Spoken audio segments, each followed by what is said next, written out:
अब हैरान हो जाएंगे सुनकर कि बांके बिहारी के मंदिर में मंगला आरती क्यों नहीं होती। तो हुआ यूं कि एक आदमी बांके बिहारी के मंदिर के बाहर रोज सफाई करता था और वहीं भोजन करने के बाद रात्रि में मंदिर के बाहर ही सो जाता। एक दिन पुजारी जी ने सोचा कि यह आदमी इतनी मेहनत करता है तो चलो इसे कोई काम देते हैं। अब आदमी से पूछा गया कि गैया चरा सकते हो। तो उस आदमी ने पूछा कि गैया किसकी है, क्योंकि मैं ठाकुर के अलावा किसी का काम नहीं करता।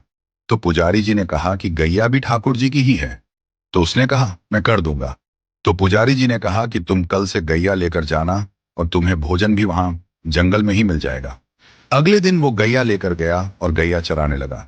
रोजाना उसके पास दोपहर में खाने के समय पर भोजन पहुंच जाता था। अब एक दिन क्या हुआ कि भोजन के समय पर भोजन नहीं आया। तो भूख की वजह से वह आदमी चिंता में आ गया। सोचने लगा कि जाकर पुजारी जी से शिकायत करूंगा और बहुत गुस्सा होने लगा। तभी एकदम से पीछे से आवाज आई कि गवाले आजा, अपना भोजन कर ले। और उसने पीछे देखा तो वहां दिखा तो कोई भी नहीं, लेकिन एक पेड़ के पास लाल मखमली कपड़े में कुछ बंधा हुआ रखा। वह गवाला वहां गया और जाकर देखा कि वहां तो भोजन रखा हुआ है। उसने उस कपड़े को खोला तो देखा कि 56 भोग तरह तरह का भोजन उस मखमली कपड़े में रखा हुआ था। तो गवाले ने सोचा कि आज भोजन बहुत ज्यादा बना है, तो बनाने में थोड़ा समय लग गया होगा, इसलिए देरी हो गई। लेकिन फिर भी उसने कहा कि आज कोई आदमी दिखाई नहीं दे रहा है जो भोजन लेकर आया। तो कहीं ऐसा तो नहीं कि ठाकुर जी खुद ही भोजन लेकर आए हों। क्योंकि वह कृष्ण का इतना अनन्य भक्ता था तो उसे विश्वास था कि कृष्ण कभी भी उसके पास आ सकते हैं। उसने आराम से भोजन किया और वो लाल कपड़े में सारे बर्तन बांध करके शाम को पुजारी जी के पास पहुंचा और जाकर बोलता है, पुजारी जी आज आपका कोई आदमी भोजन देने नहीं आया। मुझे लगता है कि आज ठाकुर जी खुद भोजन देने आए। पुजारी जी बोले कि आज तो भोजन बना ही नहीं, क्योंकि आज तो एकादशी का दिन है, आज तो व्रत है सबका। और पुजारी जी ने देखा उसके हाथ में लाल मखमली कपड़े में जो बर्तन है वो वही बर्तन है जिसमें रोज ठाकुर जी का भोग लगता है। तो पुजारी जी ने पूछा कि कोई भी तुम्हें भोजन देने नहीं आया। आदमी बोला नहीं, मुझे तो एक आवाज आई थी, ग्वाले भोजन कर ले। पुजारी जी को पता चल गया कि आज ठाकुर जी स्वयं इसके लिए भोजन लेकर गए। तो पुजारी जी ने सोचा कि ठाकुर जी का इतना अनन्य भक्त है तो इसको मंदिर से दूर नहीं भेजना चाहिए।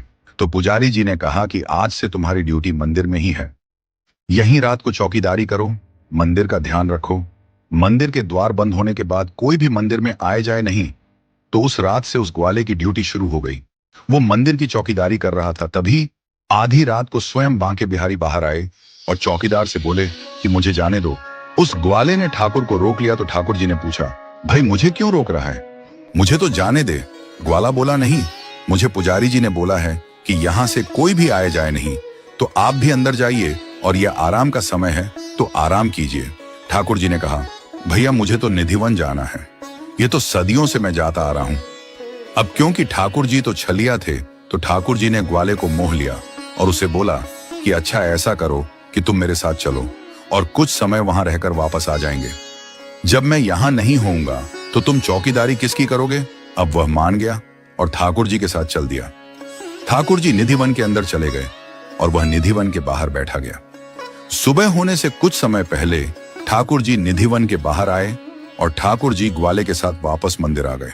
अब ठाकुर जी मंदिर के अंदर चले गए और यह बाहर पहरा देने लगा। तभी कुछ ही देर बाद पुजारी जी कुछ लोगों के साथ वहां मंगला आरती के लिए अंदर जाने लगे।